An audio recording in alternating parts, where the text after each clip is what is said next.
very dramatic. However, there had been a prelude to this confrontation. Earlier, Senator Adams Oshiomhole had queried why the Abuja-Kaduna road contract had been withdrawn from Julius Berger and transferred to Meano, a generator manufacturing company. What I fail to understand is why you award the contract to a new company that is formed by Meano.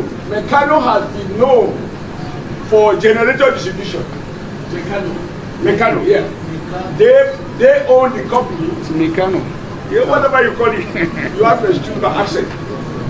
They have no history of road construction.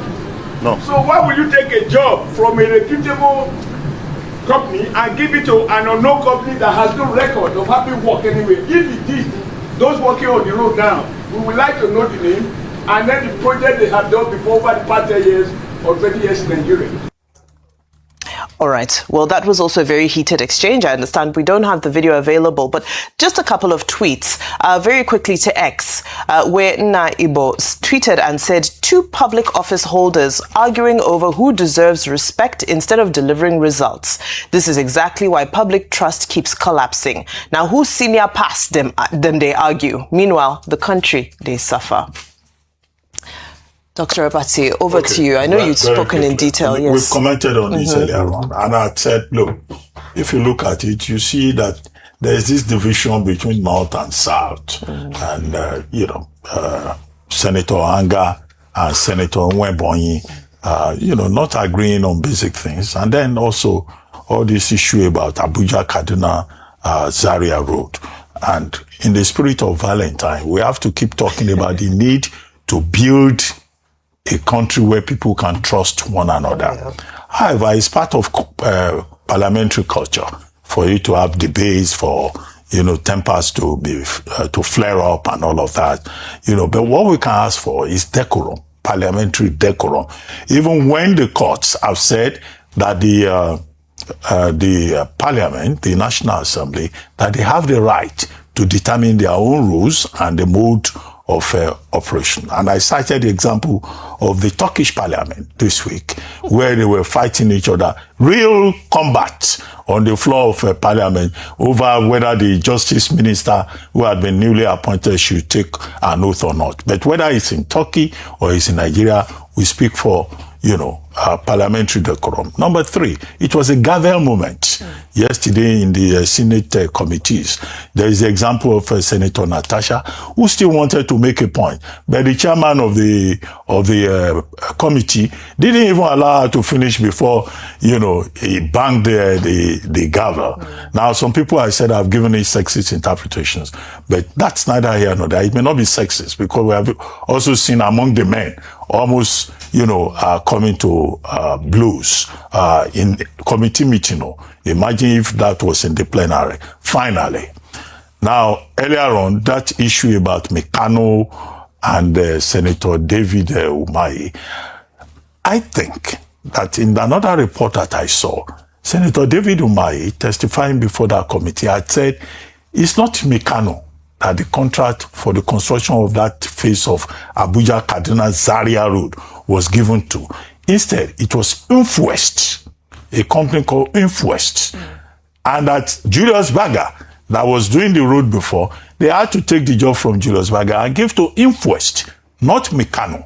And that Infwest is quoting 70%. Okay. However, when I double-checked the story, Infwest used to be a contractor, supplying some support to Julius Berger. So the question would be, could this be a case of Julius Berger fighting back? Okay. So you can't take the contract from us and give to a subcontractor. And as to Senator Adams Oshiomhole, who raised the concern that why Meano? Now, I think the point was made that it's not Meano. But his argument is what any ordinary Nigerian will talk about. Yes. We all know Meano as a generator supplier. Yes. But I also checked Meano International. They have a construction arm. There is a Meano Construction Limited that constructs routes, that is also into construction of bridges. Okay. But you cannot blame Senator Oshiomhole. If you were to ask any ordinary Nigerian, top of their head, that's what they will say. But clarification is also important, and we should just stay with, what the true details Yes. Well, I mean, these are interesting insights because I think ultimately Nigerians are just looking for service delivery when it comes to how these projects are executed, which takes us to our next story. Okay.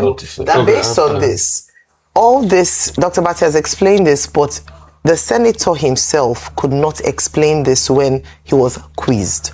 Whether it was for want of time, he himself admitted that he did not have information, and I believe that there is a challenge or a problem in that regard, whereby he didn't have. You came before a Senate committee to defend some of the projects and to respond to questions, and as minister, you could not provide information around this, whereby we then had to help you out. And Dr. Bati would say, "Let me help you out here," as he did with it, but helped him out in this regard. He ought to have had information, and we'll still dig deeper with regards to, because Julius Berger has had issues around, they are a recognized organization. And so if the minister does not know how another company, or which company in fact had the contract, there's a problem. And they've also lost a lot of contracts yes, they have. under this administration. Yeah. Correct me if I'm wrong, Wimbai. The exchange went thus. When he was asked about the company, he became defensive and he didn't give clarification. So any clarification anybody's trying to give afterwards is an afterthought. Okay. He didn't give clarification. In fact, he kept on saying he's a distinguished Nigerian. I think the question Oshiomhole asked borders about integrity of contract process, due procedure during contract. This is what the questions we asked him when the coastal road was going on. Yeah. Tenders and bidding process. What informed that? What is the full hog of that process? He should have just recounted Rufai, all that led to that. Oh yeah, go ahead. I think I'm going to allow you to, yes, no, but just go you ahead, can just hold your thoughts and then you can continue from that point. Because as we were talking about, Nigerians just want service delivery, especially in the execution of these big projects. We know that earlier in this week, in another development from Lagos, after this week's rain, a new video is being circulated that shows parts of the controversial Lagos-Calabar coastal highway, championed by Umahi, completely flooded in the clip. Cars slowly wave through a portion of the road that became submerged. Online, people have been questioning what this means for the road's drainage systems and why this is happening, given that Section 1 of the coastal road opened just last December. The highway is expected to run through 9 coastal states with a projected length of 700 kilometers.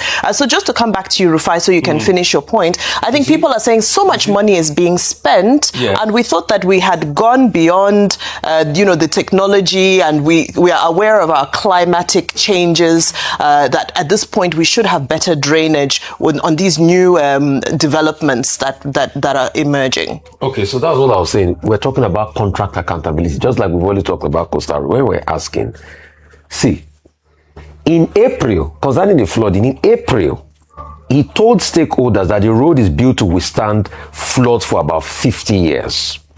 While addressing claim, that's 2025. While addressing claims of inadequate drainage or flooding damage, he denied the allegation that parts of the highway lacked proper system of drainage.